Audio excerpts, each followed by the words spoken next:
Hi, and welcome to Enchantment of Eternity's review for Worst Case Scenario, which is episode 25 of season 3 of Star Trek Voyager. This video is a part of a series of videos where I review episodes of Star Trek as determined by my user polls. The episode to win my user poll for my Voyager user poll was Worst Case Scenario. So, Worst Case Scenario was the episode where the crew discovers a holodeck program that shows Chakotay trying a mutiny on the Voyager shortly after he joins the ship. A lot of the crew enjoy it, but they can't figure out who wrote it, and they find that it's actually not done, so they want to finish it. And so they hunt around to find who did it, and they find out that Tuvok actually wrote it as a security exercise in case of a Maquis mutiny, but decided to delete and stop the program because he thought it would be inflammatory. But Janeway tells him to lighten up, and he and Tom Paris decide to finish writing it. But they discover that Seska had booby-trapped it, and so when they try to finish writing the program, Seska turns the holographic safeties off and tries to kill them, or the holographic Seska, I should say. And so they have to fight for their lives, and eventually, with Janeway's help, trying to reprogram the holodeck program from the outside, they manage to kill holographic Seska and end the program. So, this is a really fun episode. I really enjoy this episode. Now, usually when people say it's a fun episode, that means the episode's shit and it's not fun, it's stupid, and it sucks. Not all the time, because there are actually some episodes that I think that generally are fun and not just shit. And this is one of them. I think this is a really fun episode. And it's funny because this is in season 3 of Voyager, which I think is clearly the worst season, very clearly the worst season of Voyager. I think it's one of the worst seasons of all of Star Trek. I put it right down there with the first 2 seasons of Next Generation and the first 2 seasons of Enterprise. It's that bad. But I don't think every episode in season 3 of Voyager is terrible, particularly towards the end.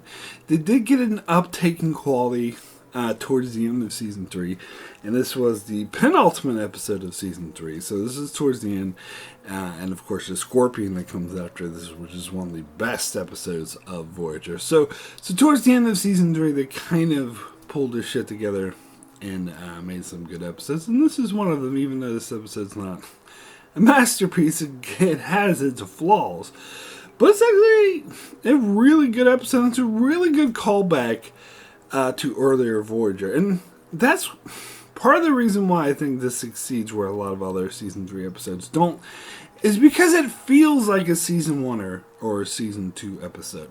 Now, I went through this over and over again. It seems like I still to this day keep hearing different opinions of people who think the first 2 seasons of Voyager were the worst, which I could not disagree with, and I don't understand anyone who says that season 3 of Voyager was better than the first 2. Clearly, season 3 was a gigantic nosedive compared to the first 2 seasons, and that's because they fired Michael Piller and a lot of other great writers, and they had no idea what they were doing, especially for the first half of season 3. That's why it sucked so badly.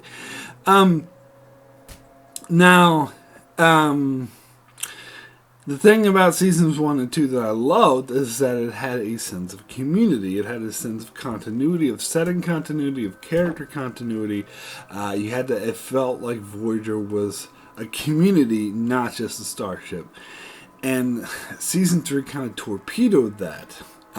Particularly later season would really torpedo that when it became the 709 and Doctor show, particularly in season 7. But so that's like this feeling of community that was most strongest in the first 2 seasons that I feel the show lost. But that feeling is strong here, very strong here in this episode. That's why I say it has a feeling of a season 1 or a season 2 episode. I mean, Janeway even says in this episode herself. She says specifically, I'm not just the captain of the starship, I am a leader of a community. And that's something that later seasons forget. And because this whole episode is about the community, it's about them hanging out, having fun on their off time, finding this program that depicts them in a different scenario that everyone thinks is fun. And I love that. I think we get great character interactions. We even good character interactions between Tom and B'Elanna, who this is the early days in forming their relationship, which I can't stand. Been on record saying I hate that relationship, but it even works in this episode. One of the rare times. And Neelix isn't annoying. This is an annoying episode where he works.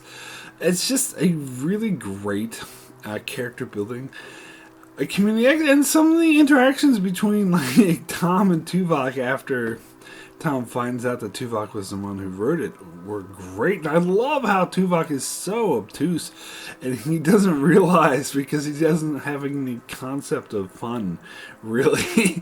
And so he doesn't realize that this program he wrote it was actually really compelling and really fun for people to enjoy as a, recreational activity where he just saw it as a security training exercise and he thought it would piss people off because it portrays the Maquis and Chakotay in particular as villains. And I love how Janeway just says, with all due respect, Tuvok, lighten up. Like that was a great moment. Also, this calls back to shortly after the very first episode, Caretaker.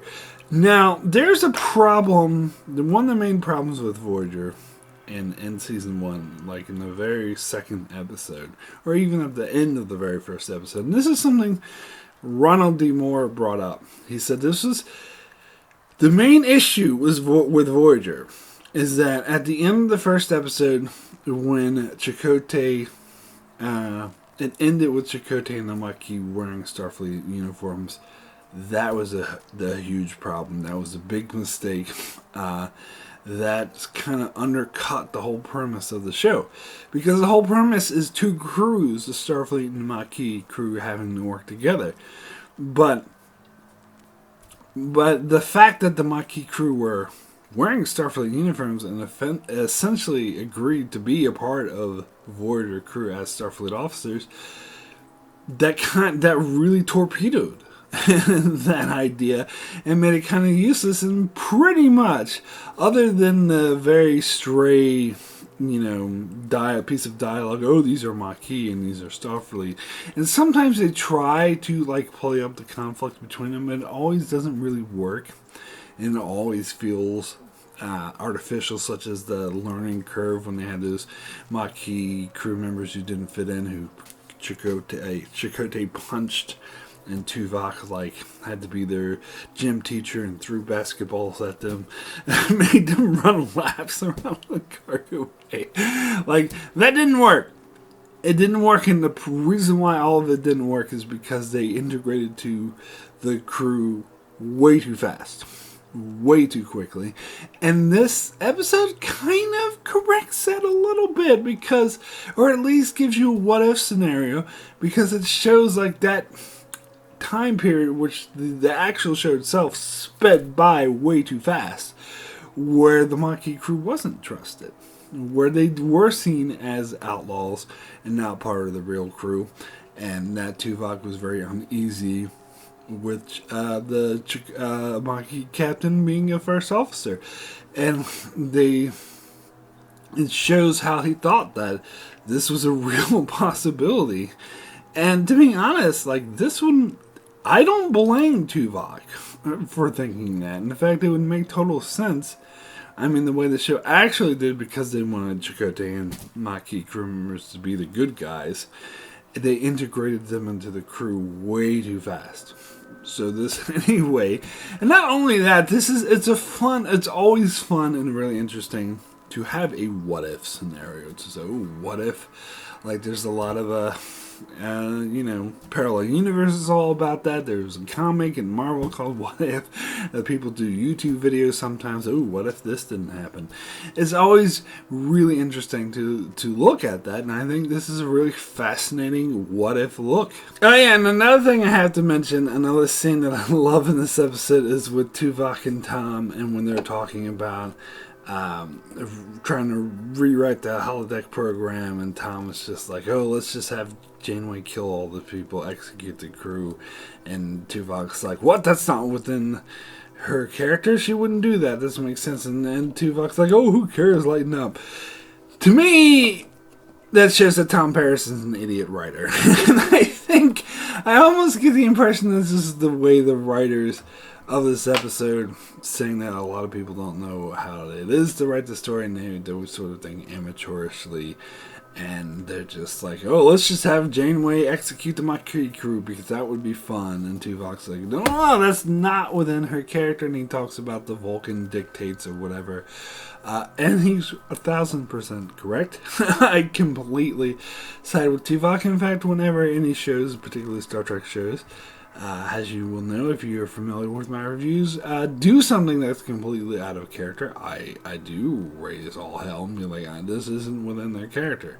And so Tuvok's actually a good writer. But the interesting side note is when Neelix talks to Tuvok about how his character, it doesn't work because he completely switches sides and supports Chakotay, and he's like, I would never do that, you don't understand my character. And Paris is like, oh, what happened to the dictates of whatever Vulcan BS, Tuvok?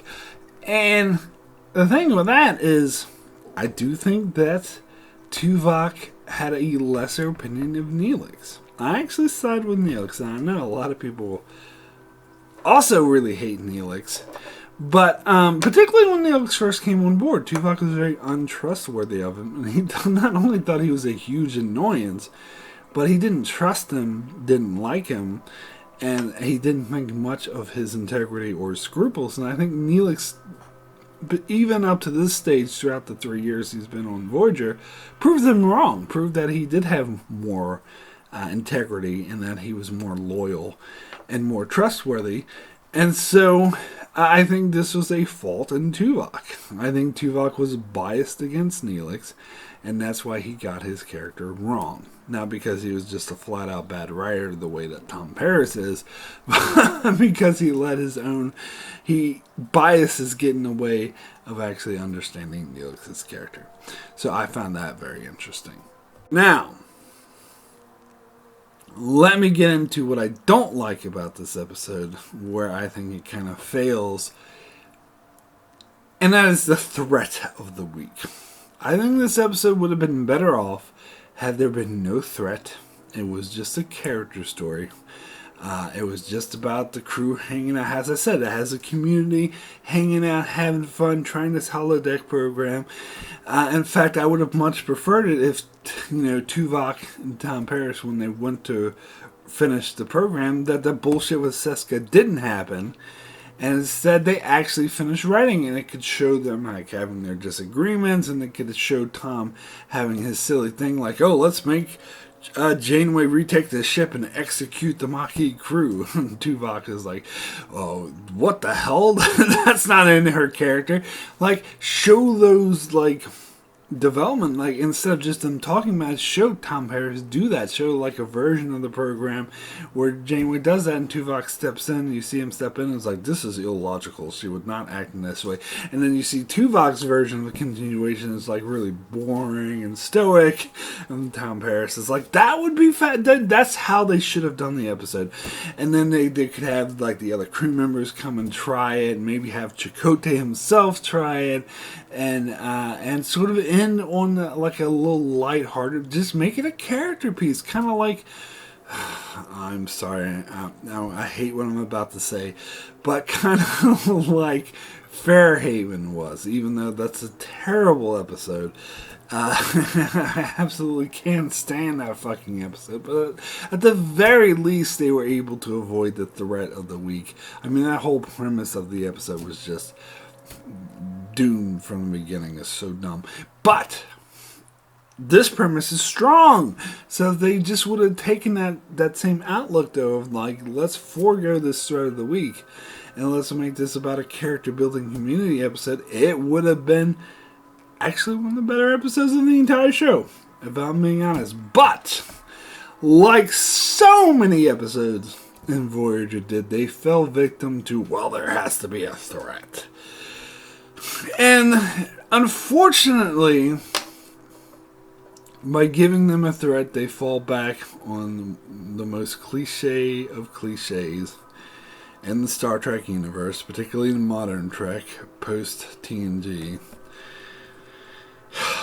The trapped in the holodeck cliche, which they have done over and over and over and over and over and over again. It makes you wonder. It basically makes you wonder if the holodeck is a fucking death trap. I mean, these holodeck safeties seem to be pretty fucking useless if they constantly get disabled. And the reason why that happens is because of that threat of the week mentality. The fact that the producers and high-ups was like, well, there needs to be a threat of the week. And when you have a holodeck episode, the only way to create a threat, although there have been some inventive ways to, like there was a couple episodes, I commend Captain Proton, even though that was an extremely contrived episode. But I commend that for at the very least not disabling the safeties.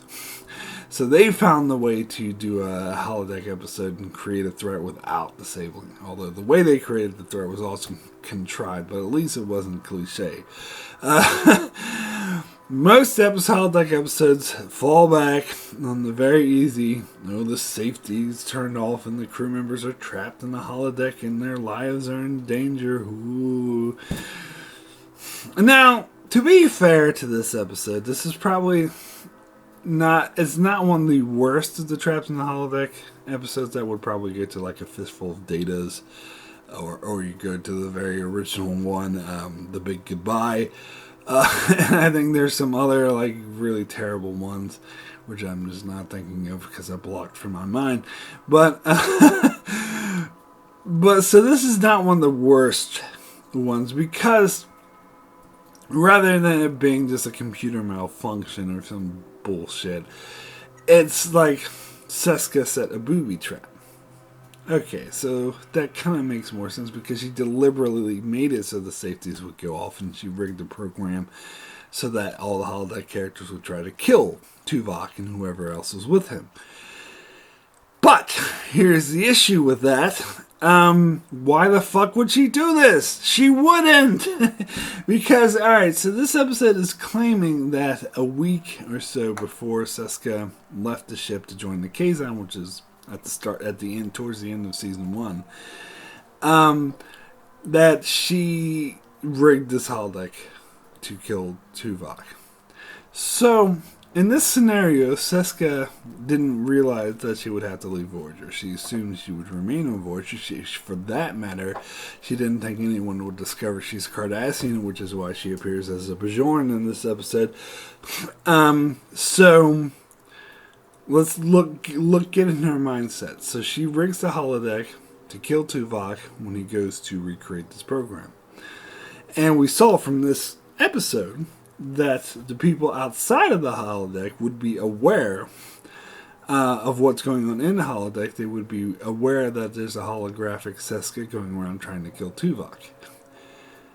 So, in this scenario, her plan was to have this holographic Seska talk about how she's going to kill Tuvok and make the whole entire crew aware of it when she's still on board the ship.